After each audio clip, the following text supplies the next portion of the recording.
Okay, we're getting started now. So many thanks to, I'm going to use your official title one last time, Reverend Dr. Rutledge, coming from the Circular Congregational Church.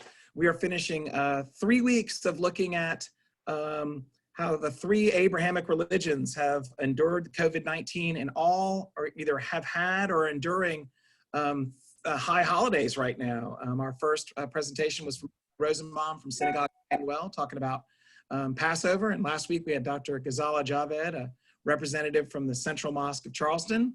And we're really pleased to have today Reverend Dr. Jeremy Rutledge with us from Circular Congregational Church.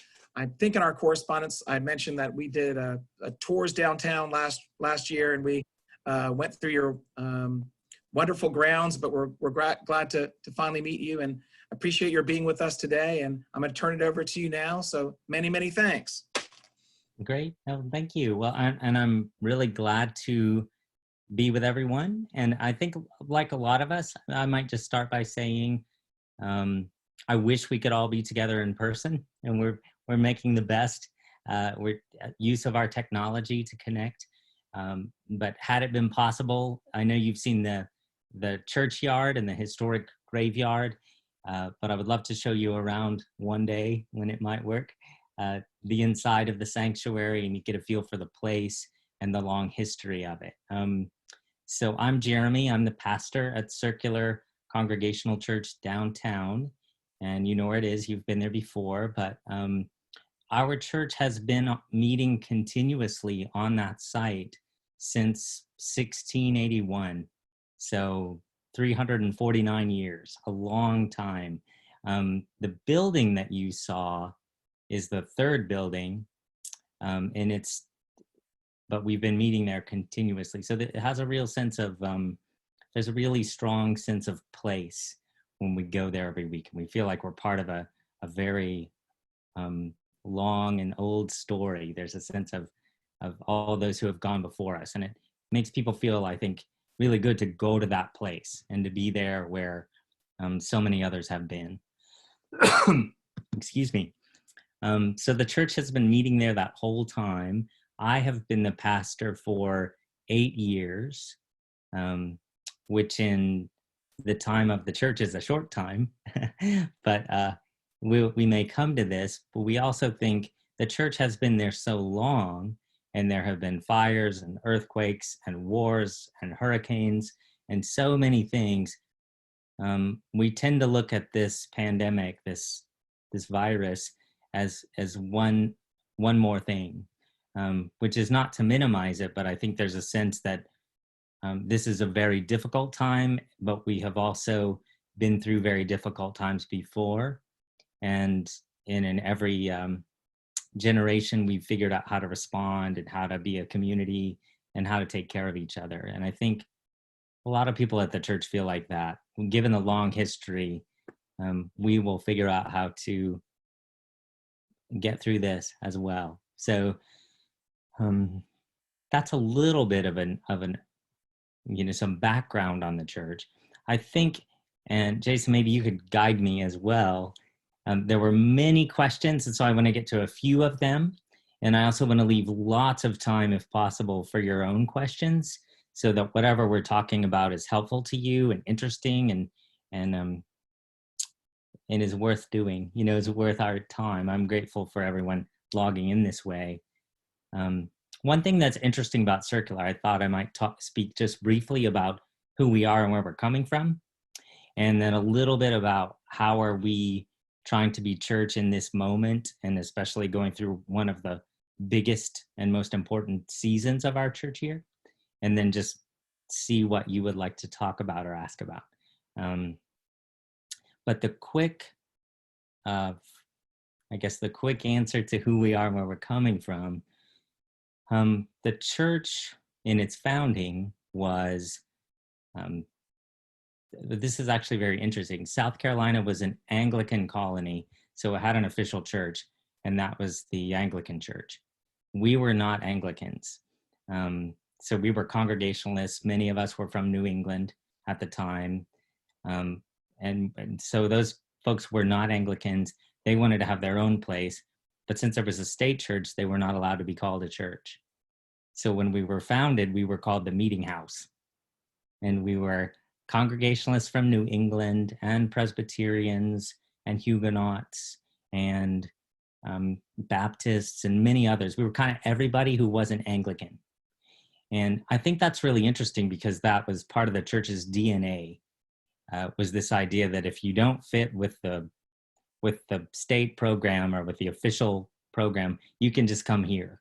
And so I think that's still a little bit in our DNA. We still have a little bit of this idea that if you're not sure if you fit anywhere else, you can come where we are, and everybody can be who they are in our place.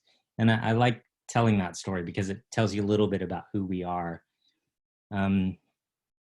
So one of the things that we really stress is welcoming everybody and including everybody and treating everybody equally.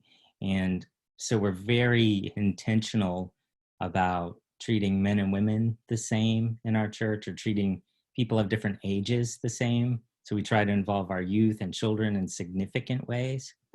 It's really important to us that we treat gay and straight people in the same way, or people who are non-binary in their gender identity with people who are a little more traditional. So we're just trying to make a place where everybody can really be who they are and be welcome and be a full part of the church. And I think that is a contrast to some other places. Some other places have more, more rules about that and about who, kind of how you might need to be. But part of our core belief is that every person is beautiful and valuable and has dignity.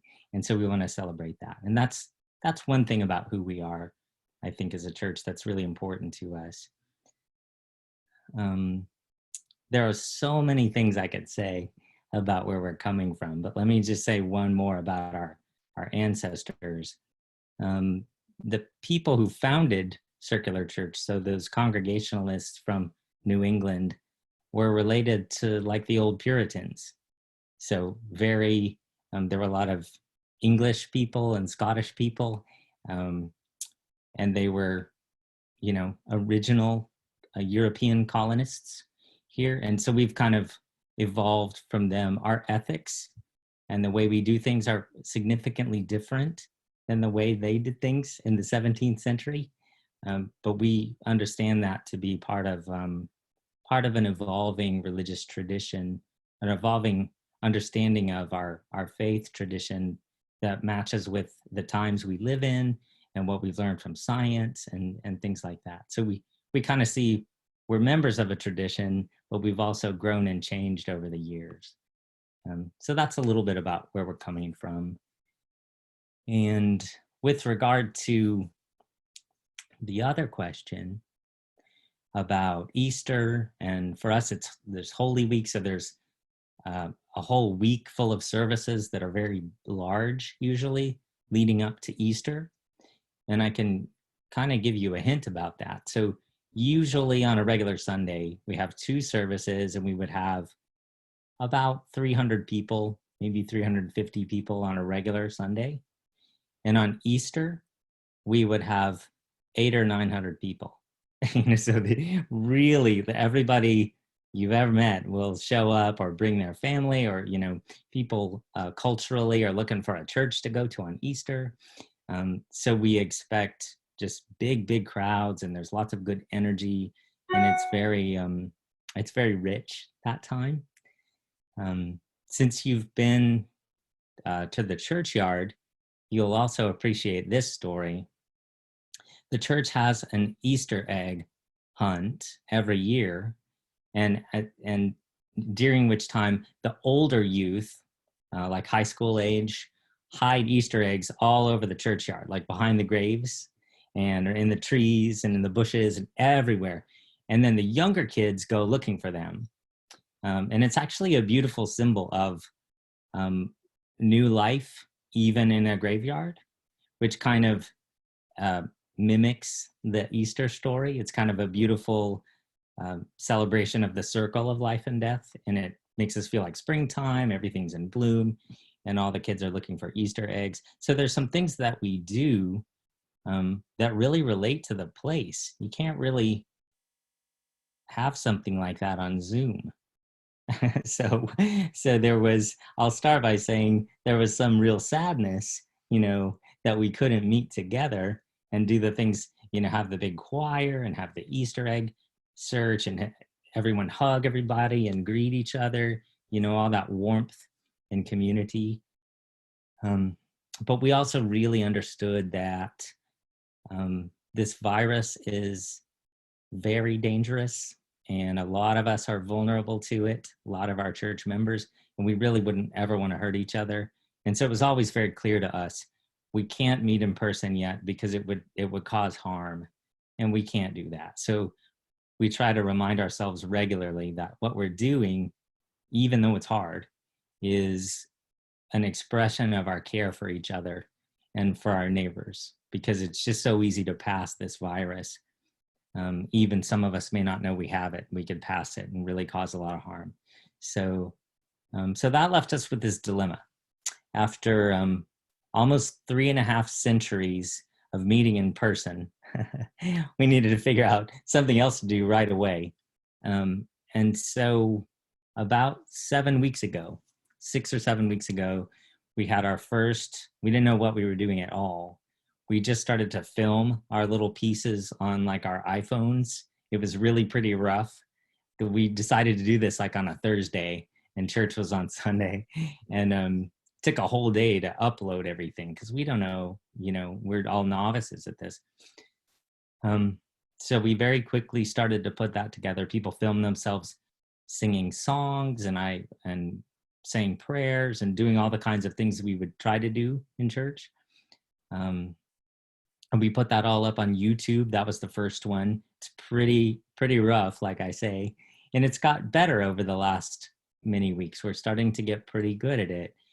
And we've included new things. So even in the last 6 or 7 weeks, we've learned there's a part in our church service at the beginning when we gather in person where we pass a word of peace. We say, peace be with you, or good morning, just warm greetings and wishes of peace. And oftentimes people will hug each other or hold hands, shake hands in a warm greeting. We can't do that, obviously, when we're separated. And so people started to text each other, peace be with you, peace, and or send each other little emails or things like that. And you can very quickly see people are doing the best they can to be a community with the tools that we have on hand. That's one or two examples. I think we're currently figuring out, how to keep doing this and do it better with a lot of uncertainty about how long will we need to do it like this, and when will it be safe for some of us, and when will it be safe for other ones of us? And we don't really have all the answers to that. So I think we're just doing the best we can to use the technology. And then I think one other piece we're doing, so we got Zoom and we have all these ways of connecting through screens. But as mentioned, and I think if you read the article, you know this, I started to write a note a day because that felt a little slower to me. Just, it was good for my head, I think, not to have everything be on a screen. And I think maybe when you get something in the mail and it's a little slow and it has, someone's written it by hand and they've chosen a card for you, and I think that may feel a little special, may make someone feel really thought of when they receive something like that. I have to be honest, I was great at it at the beginning, and now I write them a little more in clumps. I don't always do one single one every day. Sometimes I'll do 3 or 4 at a time to keep up. But so I'll block out and sit down at the table and write some notes. But it's still important to me to put those notes in the mailbox, and it really, to be honest, I only do that. My method for doing that is I think of people I haven't talked to in a while, or people who might be living alone, or someone who for some reason might, I think maybe could use a note. Maybe there's an anniversary coming up, or something I remember that resonates with them. And it's just a good way of thinking of each other. At least for me it is. So those are a few things that we're doing, and I'd love to hear what questions you have. I can tell you as we start to open it up, it's very strange for me as someone who presents on a weekly basis. So I've been a pastor in a church for about 18 years. So every week I get up in front of lots of people and say something, and they're looking at me, and there's this nonverbal exchange and smiles and eye contact. And it's very strange to preach or speak to an iPhone on a tripod in an empty room, because so much of what we do, I think, is relational. And there's the quiet part at home of reading and writing and preparing everything I'm going to do. But really the best part is when we're all together and there's this creative exchange. I think of it as like a musician who practices quietly for a long time, but then they get to go perform. And it's something that happens when an audience is there, or when there are other people to share it with. And so it's a strange time to do what we're doing. I know it's a strange time to be students as well, and trying to be a community. So we're all figuring it out in our own places. Those are a few things I kind of ranged, and I know there were many other questions I can get to, but I really want to make sure that we go to places that you would like to go. So can we open it up and see what is helpful? Yeah, Jeremy, I've got one I want to ask on our behalf while it's line up. So in November, and I think I told you we go to different houses of worship. So in November, we went to Mepkin Abbey, a Catholic monastery. Mm-hmm. But it was neat because we're a non-sectarian school. Mm-hmm. But it gave the students a chance to see all these different artistic representations from across the globe of creche scenes or nativity scenes. And so I was explaining, and we were talking about this is a powerful image that might get seared into your brain to help you understand Christianity. This is a major pillar. If you wouldn't mind, and I know it's a challenge, but if you could, in no more than 5 minutes, sort of encapsulate the meaning of Easter, because our students are all over the place. Right.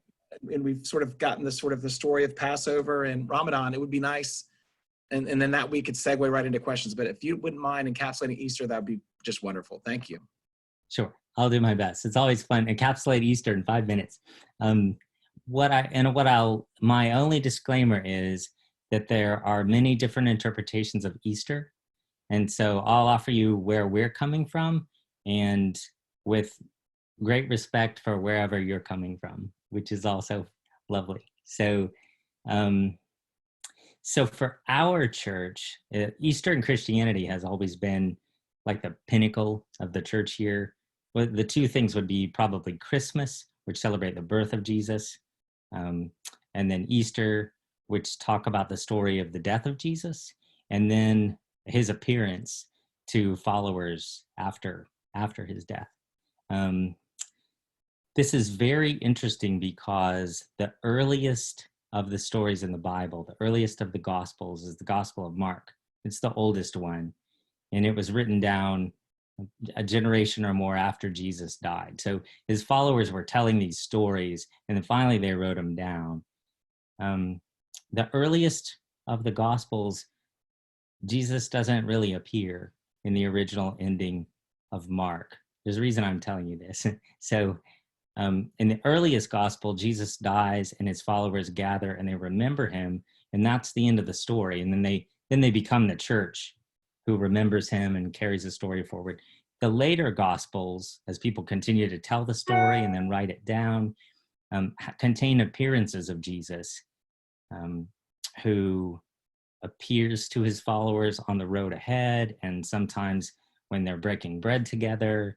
And these are kind of mystical stories that he appears in their midst and then says to them, wherever 2 or 3 of you are gathered, then I'll be with you, or, these sort of mystical things. So a lot of those early stories really then turn toward the formation of the church, which was a community of people to carry on the spirit of Jesus, basically. So that's kind of how we interpret it, is that Easter is a little less for us about one man, the appearance of Jesus. It's a little more about the birth of the whole church to carry on his teachings and his spirit and to live those things out in the world. I know for some other Christian churches, it's much more about whether Jesus came back from the grave or not, those kinds of things. But the early stories seem to be a little more metaphorical, and they seem to be stressing that even after the death of Jesus, his followers felt him and heard his voice in significant ways and began to live out his teachings, and they were completely changed by that. So we tend to look at Easter as in a way the story of the birth of the church, and also we can celebrate the women who were the first tellers of the good news. So that's an interesting thing. For us, Easter does all of those things, and it's symbolically placed during springtime because we have this long winter and things die and it gets cold and gray, and that's the sort of time in the graveyard, metaphorically, and then everything bursts to life. Everything's in bud, life returns. It's this cyclical thing, and we feel the beauty of spring. And so Easter fits the birth of new life and on the earth, the birth of the church, and the carrying forward of Jesus' teaching. So that's kind of how we see it.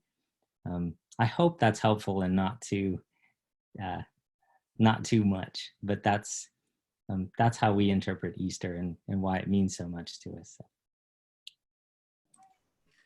You have experience in this because a couple students have sent me notes during your opening remarks about how your warmth and welcoming nature comes through, even through this sort of virtual setting. Oh, good. And we're all doing our best, as you said, to connect with people while we're here. So students, I want to remind you, if you could use the hand raising button, and then a queue will form, and that would be really great.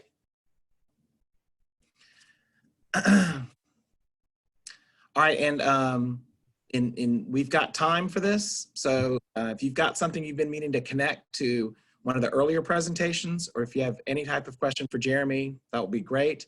And Kessler, let's launch off and get going. Hi, thank you so much for doing this. Hi, you're welcome. So I had a question. You were kind of saying that your church's motto is like, people who don't have a home kind of have a home with us. So do you have a lot of members who've come from other churches and who are now members of your church? Is that a large portion of your congregation? Yes. And this is not empirical, so I don't have any data. This is just anecdotal, but I would guess that more than half of our members didn't grow up in our congregational tradition, but they came from many other traditions within Christianity mostly. But traditions that were, and I just want to be, I don't want to speak ill of anyone, but I just want to make the distinction that not every church welcomes every kind of person. And so there are churches where women are not allowed in leadership. There are churches where LGBTQ plus people are not allowed to get married. So there are churches where there are real distinctions, and those distinctions, from my point of view, are harmful to others. So we do have people who left the churches of their upbringing because they felt like there really wasn't room for them. Does that make sense? And I want to, again, I'm going to speak kindly, but I also just want to be clear because that's a substantive difference. And so for example, our church is LGBTQ plus, welcoming, affirming, completely accepting. And so we have a significant percentage of members who didn't feel welcome at the church they grew up in because they were gay, or wanted to get married and the minister said, no, you're not allowed to do that, or something like that. And they were harmed by that. And so it took some real courage to come back to another church like ours who says that we're welcoming and then say, but are you really, will you really treat me the same? Will you really welcome me? Could I be in leadership? Could I get married here? Could I do those things? And have equality in the church. And then when they find that that's true, it can be really healing for them. So that's one example. It's been a really powerful example for me as a minister to see what it means to people to find equality and a kind of freedom to be themselves when they had not been able to find that before. And, to see what it means to people to be accepted and embraced. And I would argue that that's transformative for everybody, not just, not just the person who's been harmed, but for all of us. So sorry, got a little preachy there, but that's, yes, we have a great many people who, for many different reasons, felt like, I don't think I fit anywhere. And they kind of wandered into our doors and over time found, oh, well, okay, I can really be myself here and it's fine. Thank Well, you so much. Sure. So like you said, that seems to be, as you were talking about the DNA of Circular, with all the people who were looking to find a home because they weren't Anglican. So just interesting. Cadence, you're up next, please. You can start your video and say hi. Hi, thank you so much for coming. Sure.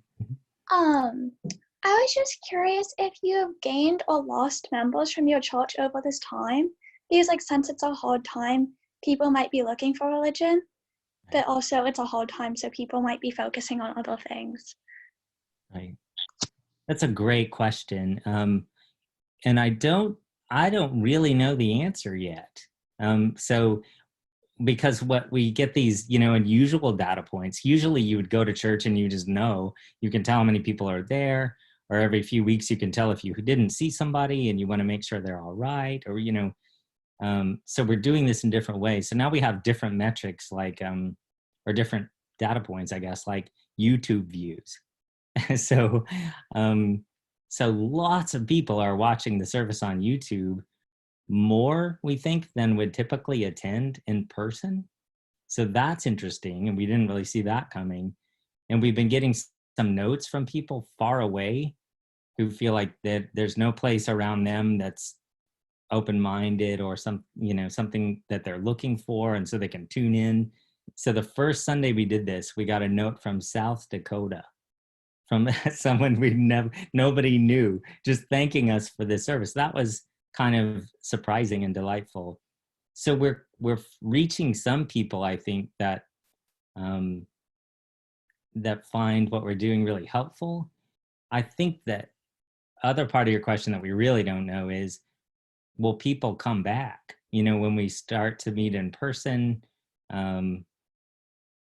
or would different people come, or different, some people will still need to stay home because they're vulnerable, so we can still broadcast to them.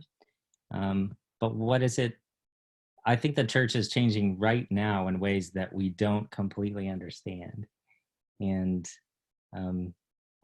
if I knew more, I'd tell you more. But I think so far it seems like we're hearing from some new people along with the same people who we already knew.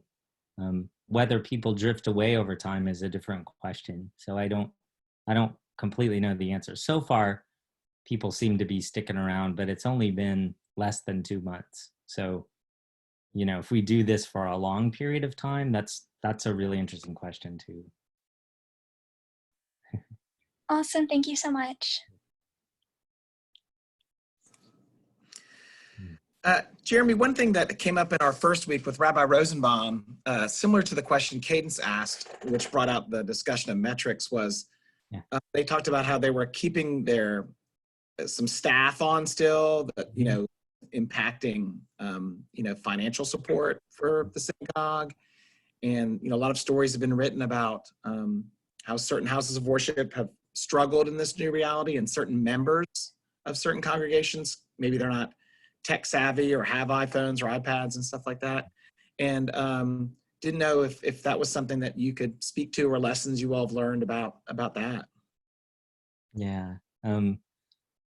Well, so far, so there's this really practical piece of budgeting and things like that. So we've just been proceeding as planned. People have been very supportive financially of the church. So, but honestly, part of our revenue is rentals, because we're a historic space. So weddings and concerts and big events help us support our budget. So those all kind of went away for a while, like Bulldog tours, we have a good partnership with them, things like that. But they're struggling too. So everyone's had this pretty good spirit about things, and thinking we can patch through for a while. So we haven't had major financial impacts yet. We're just kind of going with it. And we don't tend to make decisions based on money. We try to do what we think is the best thing to do. And then our next move is to figure out the money. The coolest thing that we've done is right away we started a relief fund for church members who've been laid off or really struggling, didn't have a way to weather this very well. And so some of our members of more means gave to that fund, and then others could ask confidentially for assistance. And we came up with all these grants. And so these are grants that we're giving, and it's essentially a way to share our resources with each other. So that the ones who are really struggling, we don't just let them struggle. And now we're starting to get some resources out into the larger community as well. But we started first with our church members, people we know and see all the time, who we know have, been laid off or are really struggling. So the coolest thing for me, I think, is seeing people just very naturally try to take care of each other. And I guess I should add, churches in my experience are really weird about money. Maybe just people generally are weird about money. They don't want to talk about it. Everybody's self-conscious. It's this weird thing. But I think we really just try to talk about it.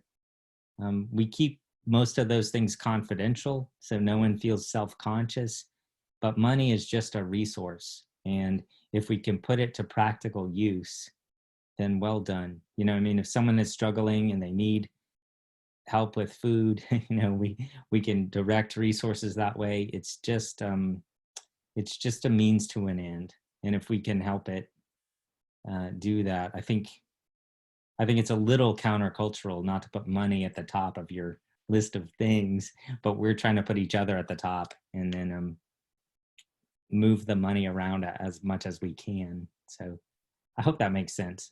So again, it's a little bit like Cadence's question. The longer this goes, it may change things. It may get a little leaner, or we may have to be creative in different ways. But so far it's been okay. And in fact, it's been kind of inspiring to see the way people have. We just said, if you'd like to give some money to this fund, here's how to do it. And then in a week, we had 15 $1,000 grants. It was, we just said it like that. And then and we've been giving out all the grants, to people who've been laid off and things like that. So pretty inspiring to see. I'm sure you've seen it at school and in other organizations, just the way people in a pinch rise to the occasion and try to help each other.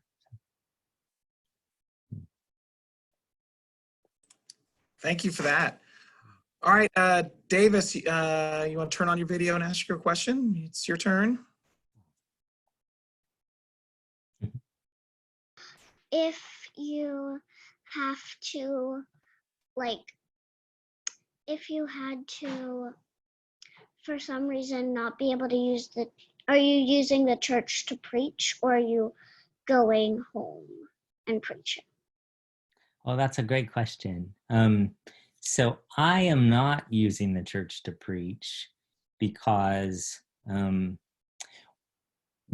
I have lung disease and I take a medication that suppresses my immune system. So pretty early on, my doctor told me, you should stay home. And I'm very faithful to doctor's orders. So if that weren't the case, I probably would be going down to church to film it because I miss church. But so I'm preaching from home at my library at home. And that's kind of neat because people get to look into your house and see what it's like in there. But I do that from home. I can tell you that I've gone to church once or twice when I knew no one was going to be there, just to look around and just to be there because I miss it. Because as you all know, there's a strong feeling of history to that place, and it just feels good to be there. And part of church has long been going to the same place and doing the same things, and that feels grounding and it feels good. So sometimes I just really miss going, and certainly I miss seeing people, but I miss going down there. So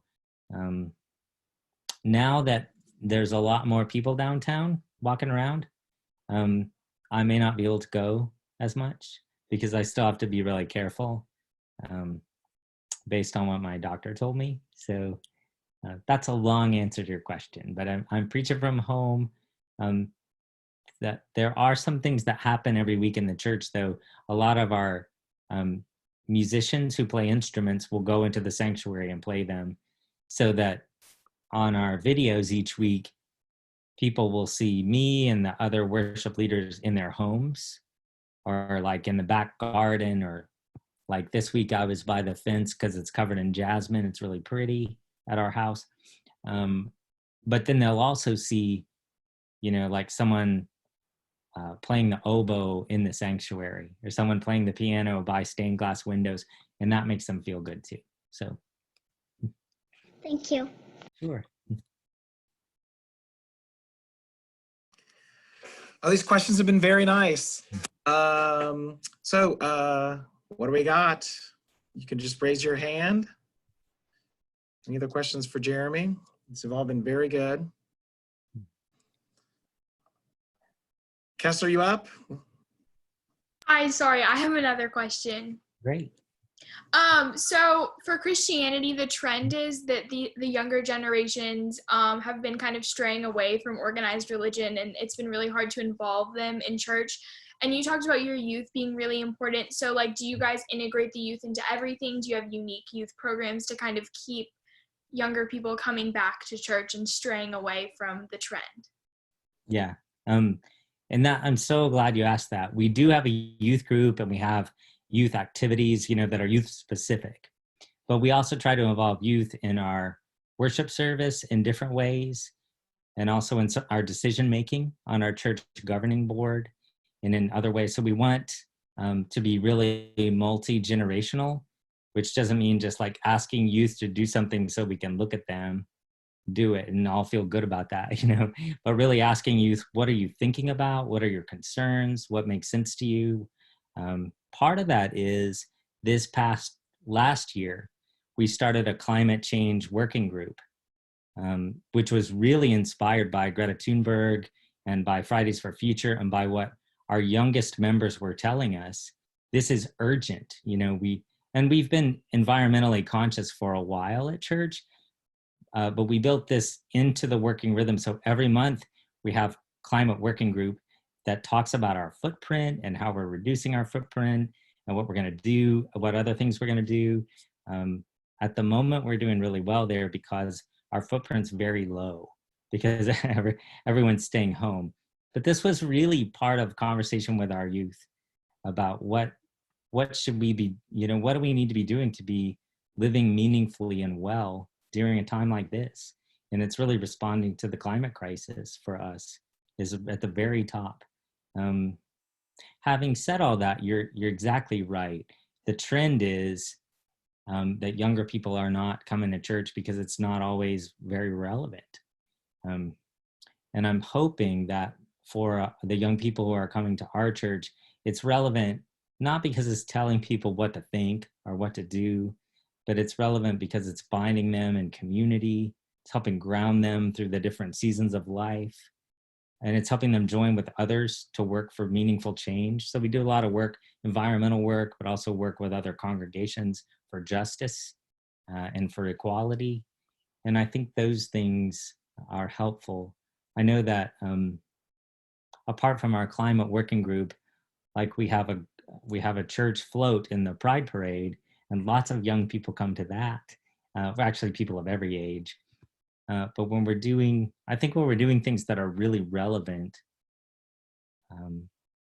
young people are almost always a part of it. So I'm never one who wants to like blame young people. I just think if the church is doing things that make sense and are relevant, people might be interested in joining us. And I'm a little more interested in listening to what's on everybody's minds. And you know, the generations coming after me, I really want to know what they need and what is helpful. So that was a little bit of a ramble. With churches, I would still expect most churches to be in decline over my lifetime and over your lifetime. But I would hope the ones that flourish are ones that are really meeting the needs of this time. So. Thank you so much. Sure.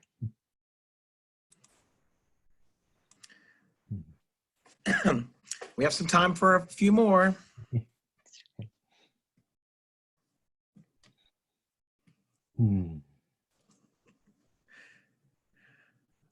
I'm gonna fill this in while we wait if another hand goes up. Yeah. The insights from talking about community, really important. I think that we're all in this moment when we're all remote and separated. The yearning for community is really important, and it's helpful for us as a institution and organization of a community of people to meet and talk to other people and hear what they're doing. It's something that we do really great, which is sharing ideas. And I think for people who are yearning, there's lots of ways you can find community. It might be in your neighborhood. It might be a house of worship. It might be a club. But we certainly need that. So. And it does, you all can tell me what you think, but I think part of what's happening in this moment, I mean, this is really hard for a lot of us to stay home and to be separate from each other. But it's also showing us a lot of things about what matters to us, about how we want to be, about the things that we really love and value, and maybe about some of the things that we don't, that aren't as important to us that maybe we thought were. So I don't want to skip past the truth that this is really a hard time. I want to honor that and be present to that.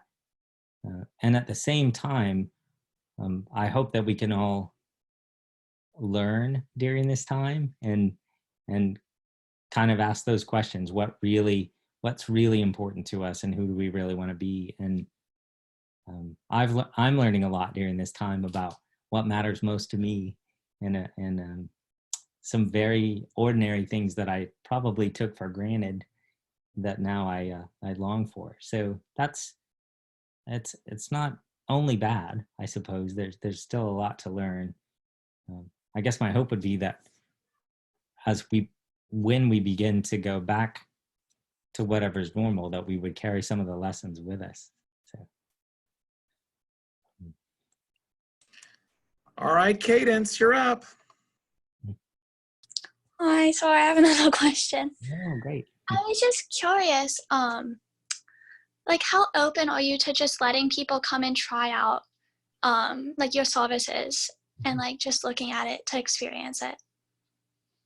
Oh, completely. I mean, that's a lot of what church is. You know, people in fact, in physical church, when we're meeting in person, you can always see people kind of sneaking into the back after church has started, sitting on the back row, and then like darting out before it's over, because they're just trying to find out like what kind of thing this is. And I'm never offended by that, because honestly, religion has done a lot of harm in many ways, and it's also done a lot of good things, and it's reasonable for people to check out a community and determine for themselves what they think of it.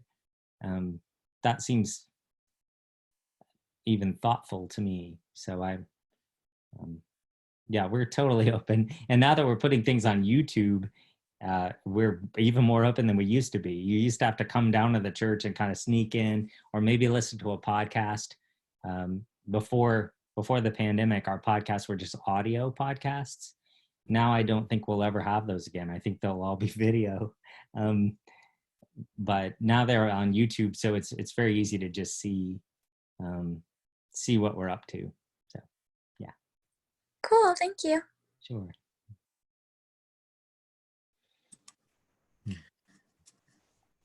And I guess the benefit, you can also see what we're up to, like in your pajamas, and no one will know. It doesn't even require getting too put together. So.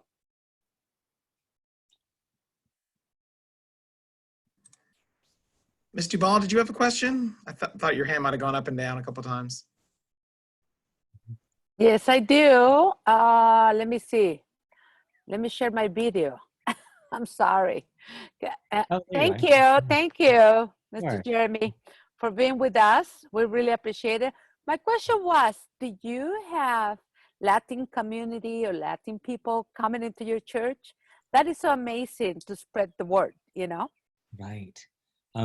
I will say just a very few. So we are still probably, again, this is not completely empirical because I don't have the data, but I would put us at about 90% white, for lack of a better term, and about 10% people of color. And a handful of Latino people. And we moved here from Houston 8 years ago. So there was a big, for us, there was a big change when we moved from Texas to here in terms of at least the variety of people we were interacting with. And I mean racially and ethnically. So it was, Houston is most American cities I think are fairly diverse, but Houston didn't have the kind of dividing lines that we seem to have. Yeah. So our daily lives were much more diverse there. And that's one of the few things I really miss. But it's possible too that our church being a downtown church that looks really historic, and you have to it's not that easy to get to. And so there may be some barriers, but yeah, we would love to. I think for us, more diversity is more reflective of all of us, and there's a lot more wisdom in it. From my lived experience, I can only know so much, but the more of us with the more different kinds of lived experiences, the more we can understand together. So, so we have much work to do, but I think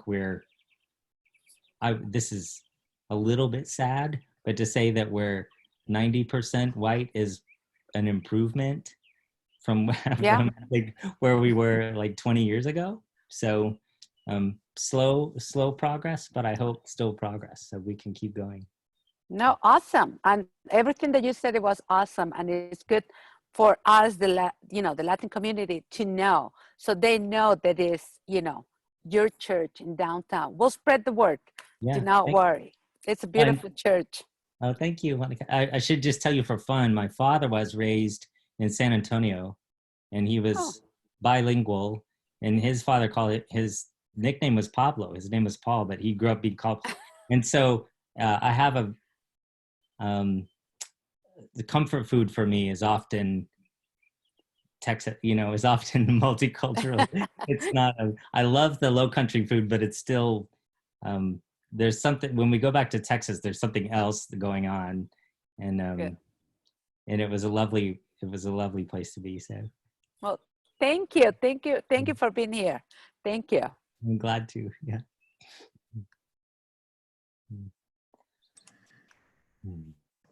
All right, Davis, you get the final question. All right.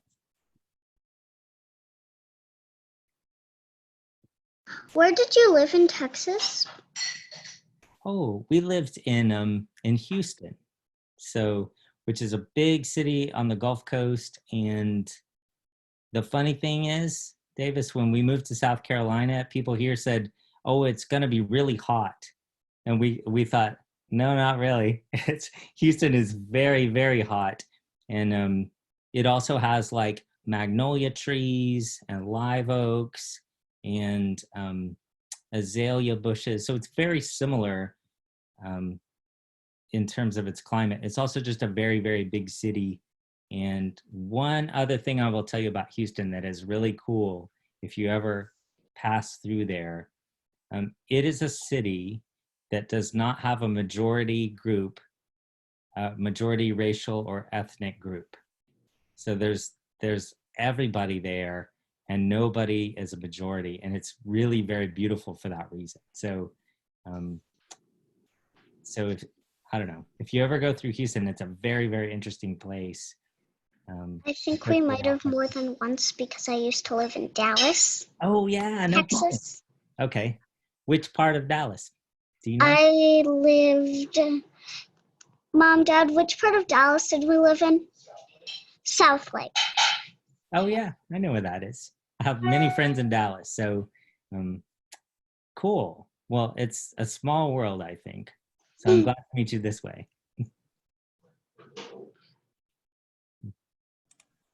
Oh my goodness, Jeremy, this was really great. And you're very generous. And we want to thank you for being here and helping us wrap up this 3-week exploration of all the different things we've heard from the Muslim community and from a rabbi to synagogue and from you representing Circular Congregational. And so